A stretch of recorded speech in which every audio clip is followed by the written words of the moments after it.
People tell me, Francesca, your business is going so well, like you're so lucky. I'm like, well, there's not much luck. There's more. There's a lot of hard work. Hard work, but I think it's more of a risk taker. Yeah. I just went for it. Yeah. And I just believed and trusted that everything was going to happen. And then obviously I did what we actually, let's talk about the next point, because I did what this point talks about, which is the forecasting budget. Yeah, because we obviously, I had to understand, I'm going to put them all out so we can see them. Yeah, so you probably need to understand how much money I need to make to be able to pay for all of this. You know, to have someone working for me or having a better office or whatever you are actually planning to do. Yeah. But yeah, you need to forecast at least for the 1 year, and then you see, okay, so if I make $10,000 a month, every month I'll be able to pay all my expenses and I won't have any profit. Well, that's good. I'll pay me a salary, I'll have someone working, I'll pay my expenses, and that's it. But if I make $15,000 a month and I'm be able to have a profit, and then the business seems that it's gonna be going better, and then everything else, you're gonna achieve what your goals, and that's the thing. The question here is, I always ask myself this question: if I want to invest in this course, if I want to invest into, going interstate for taking my business interstate, I ask myself, how many clients do I need to sign up for it? Yeah. So it doesn't look like one client, doesn't look like two clients. And what's sad about it, a lot of my clients come to me and say, well, I charge $150 an hour, so that means 10 clients. I'm like, no, package it up, right? Yeah. And that's the power of creating a package. Yeah. Paula, you know this, right? So you create a package and you create something that you can sort of sell once. It's cheaper than for them to buy it each time. Yeah. But you get cash flow. Exactly. You have the cash flow to work with it, yeah. And that's the power of... If you get someone sign a contract with you that you know that for the next 6 months or 1 year, you're going to get that much from them, it's much better than you every month try to sell a new one. Exactly. And then you get anxious because you don't know what's going to happen next month if I don't do it. But if you prepare yourself and make package or myself is a bit different because I do contracts with each client, but I know what's coming for the next few months. And how many new clients should I get to cover or to actually have a bigger profit? And beautiful. Forecasting is very important, and in every business should have at least one simple forecast in Excel spreadsheet. And what would you be like a simple forecast would be like? Put in the expenses? Yeah, put it like divided a column by month, like January, February until December, and then you have your income, and then how much sales you want to be making, and then you have your cost of sales, the stuff that actually related to the sales, is like stuff that for you to sell, you need to spend that much, you know, so that is related to your sales. That's massive. I have never understood that. It took me a while, and now I love that Paula can tell me exactly how much someone cost me. For you to get these ones. So then you know that amount is not refundable because obviously it's not in my bank because it's already gone out. And that's powerful because that puts you into a mindset of actual business. Like I remember I kept saying for a long time, I'm running a real business now. Like I've been saying that I was already making $500,000 a year, and I was already still saying I've got a real business now because I think we're so passionate about it that we don't realize that this is a business. You know, you need to make sure you understand your expenses so you can understand what can you actually refund someone. It's not just about being generous or being nice. You need to be thinking about yourself as well. Like I understand a lot of people want to make the client happy. No matter what, whatever price it is, but you need to be also thinking you actually are running a business, not you doing something. There is a business itself running, and it needs to be paying at least some of the expenses that you already had, you know. Yeah. So very important that you understand your expenses, so then you start to take them blindfolded out, and you start to understand where is this going.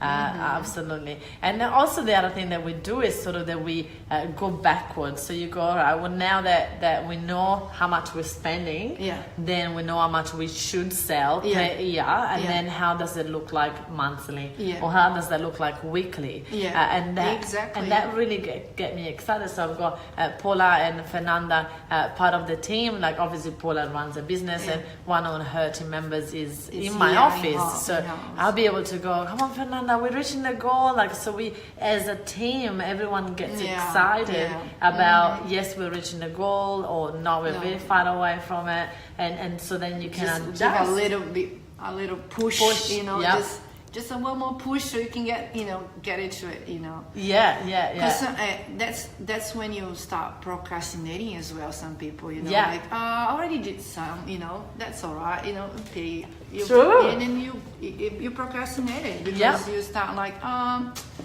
can do that next month, you know, I can do next week, and then.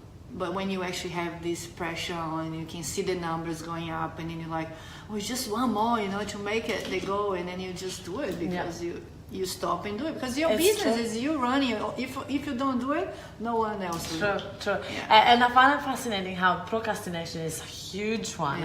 I have this magic strategy that I used to use to sign up a client a week. And I said to my clients, you know, do it every single week, right? You got the formula now, it works. Why would you not do it? And then people come to me and say, oh, you know, I'm struggling with money. I'm like, did you go back to that magic formula? You have it. Oh, I know, I forgot about it.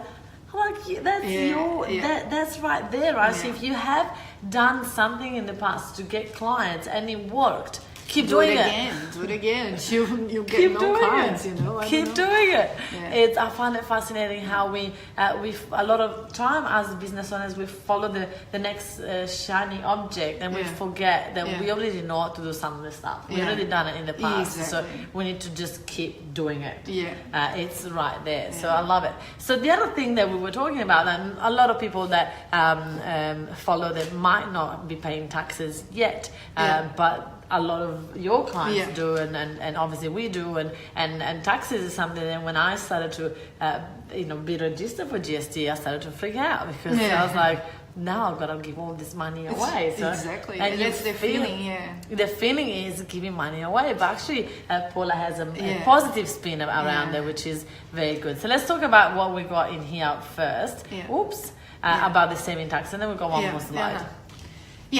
Basically, like we were saying before, like people like, okay, should I make a lot of money? Should I not? Is it good to pay a lot of taxes or not? You know, of course, if you pay taxes because you're making money, which is a good thing. Profit. It is a good thing. It's not everybody wants to make money or make a profit, but you need to understand that every year you're gonna pay taxes on your profit. And if you don't save that money aside, you're gonna be in this situation. Oh, now I'm gonna give this money away, but it wasn't yours from the beginning. You know what I mean? It's like it's GST. Like a lot of people get the sale like 1,100 because $100 is GST, whatever. And I made 1,100 this week, but $100 is not yours. You know, you need to understand that. The GST, for example, you've got to be putting aside, because otherwise in every 3 months when you go out and pay to the HCO, the GST, and if you don't have it, you're going to struggle. You're going to go out of your cash flow, you know what I mean? But if you put it aside and you say, this money is not mine, you're not going to count on it. You're not going to use it for anything. And the same thing is for the taxes. So you need to be in control of your numbers once again, to see, okay, am I making profit? Yes. How much tax I'll be paying on this profit? That much. Okay. And do I have this money saved? No.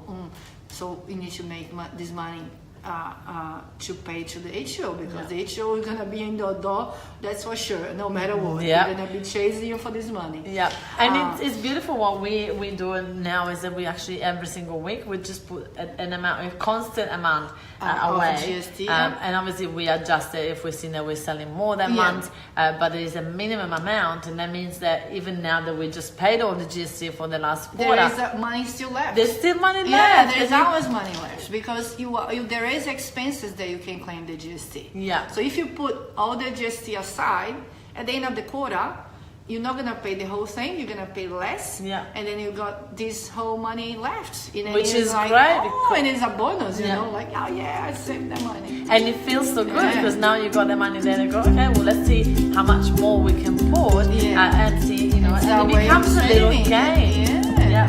Beautiful. And also, It part works of on your mindset of like, you work with mindset, and we're going straight to mindset. I love it. We are so organized here. Hold on. Just